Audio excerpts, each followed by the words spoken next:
Millions of girls make their transition to womanhood through a rite of passage. Traditions are very strong in the culture and have a profound effect on the lives of girls. Girls like 14-year-old Mary, who is preparing for her ceremonial cutting, and for Alice, who is in her early 20s and has decided not to follow the requirements of culture.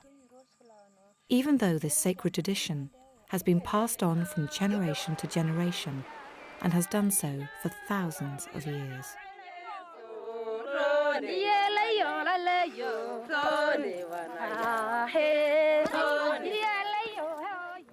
In the days before her final journey to womanhood, Mary and her community have many preparations to tend to.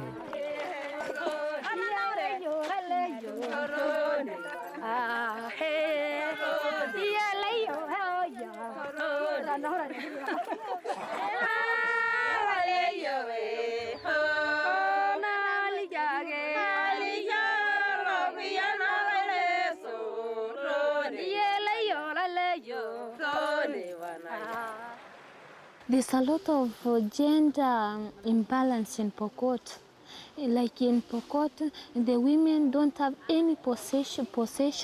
They have no possession even in the community. It's like they are just zero. Because if a man comes and asks, is there anybody here? They say, there's nobody here, because if it's only the woman, she doesn't believe that she's somebody. So there's really a lot of imbalance in this community.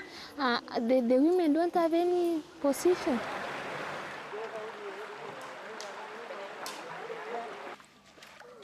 Alice is studying to be a social worker and does work for a local health project. She is constantly reminded of the cultural myths behind the tradition of female genital cutting. Especially I want to fight against FGM, this female circumcision. Some believe that your firstborn will not survive if you are not circumcised. It has to die because you've not linked yourself with the ancestors. You have to shed blood to link yourself with the ancestors, so you cannot get blessings from the ancestors. Alice joins the young who are celebrating girls who have recently been cut. These girls are easy to catch sight of, with their painted faces and ornaments. When it comes to the time of circumcision, you are supposed to withstand all the pain. If in case that you just cry or you show any sign of being coward, even shaking your hands or even your eyelids, they declare that you are coward. They believe that if you don't get circumcised, your clitoris will grow very long, it will sweep the ground. These are the things, the myths in the society.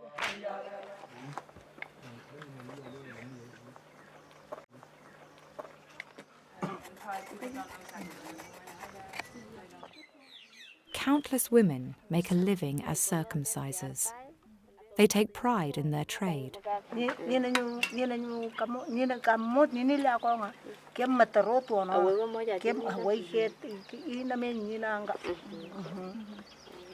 Refusing to follow tradition comes at a high price.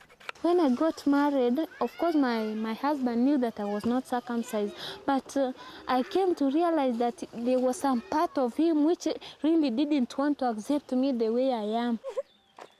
After living with him for around 1.5 years, he started telling me that, insisting that I should go and circumcise. He started abusing me and many things, like when he got drunk, he was just saying that, oh, you just a kid, or you just mocking me even in front of my children.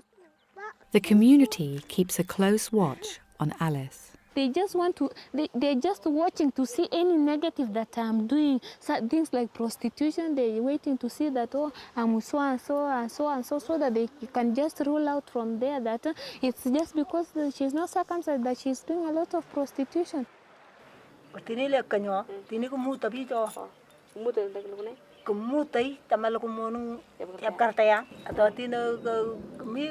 Mi pabo ko mga kawo kareran ya ta ko warawa maminya seda nya ulen nung nagunyoru tagela ko waje katal kecenggi tanganya mi to guru andi. It is the cut that transforms a girl into a woman. These women, ranging from 10 to 15 years of age, are now ready for marriage. Most will marry men many times their age.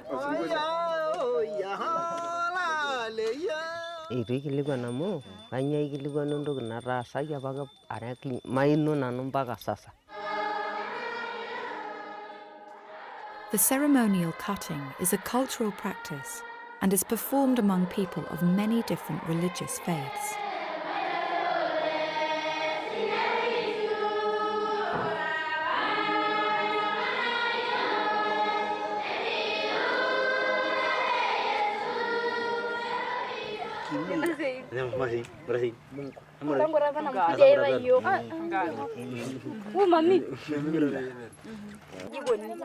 As a part of the preparations for Mary's ceremony, rituals must be followed. Mary's mother has her head and eyebrows shaved several times during the days before the actual cutting. In many cultures, the hair of women is a very potent sexual symbol. So stripping a woman or a girl of her hair is a symbolic way of stripping them of their natural sexuality. In Mary's community, trees are very scarce, and sacrificing a tree in honour of the girl is considered very special. The community finds a very straight tree, which is a symbol of the straight and special path the girl is to follow during her adult life.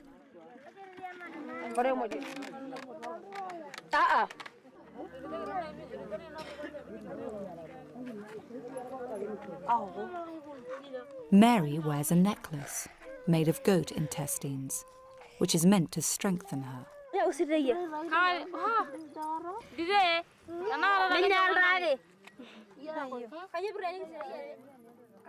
The men have their own rituals to observe. It is forbidden for them to take part in most of the rituals the women perform during the preparation and actual cutting ceremony. Instead, the men prepare feasts in the bush to celebrate that a girl soon will be transformed into a woman.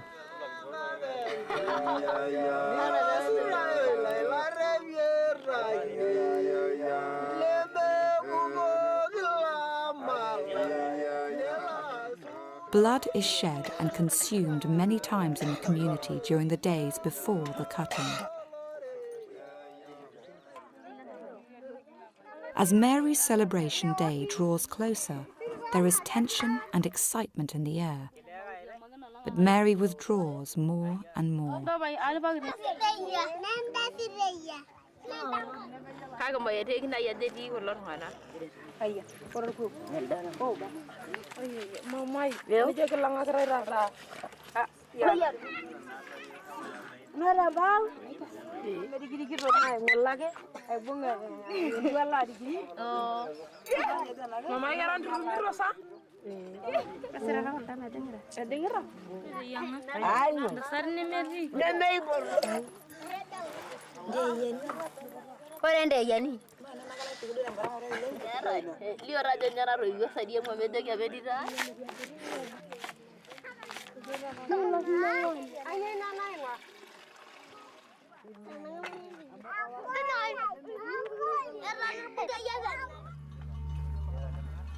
The celebration day is dawning.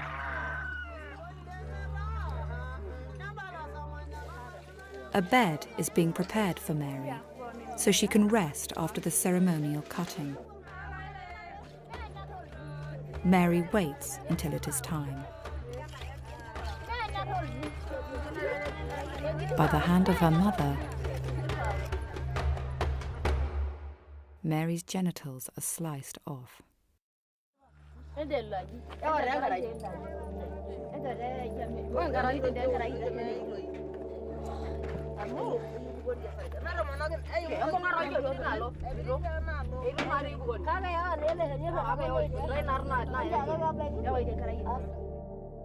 All around, a celebration erupts in honor of the child, now a woman.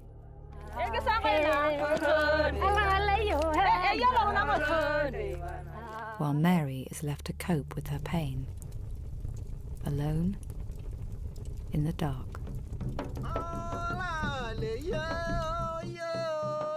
Those who are doing it, they're just doing it out of illiteracy. They don't really understand. Because myself, I believe that if these girls could be educated and really understand what it means, because out of circumcision, there's nothing, there's no benefit that you get. It's just problems.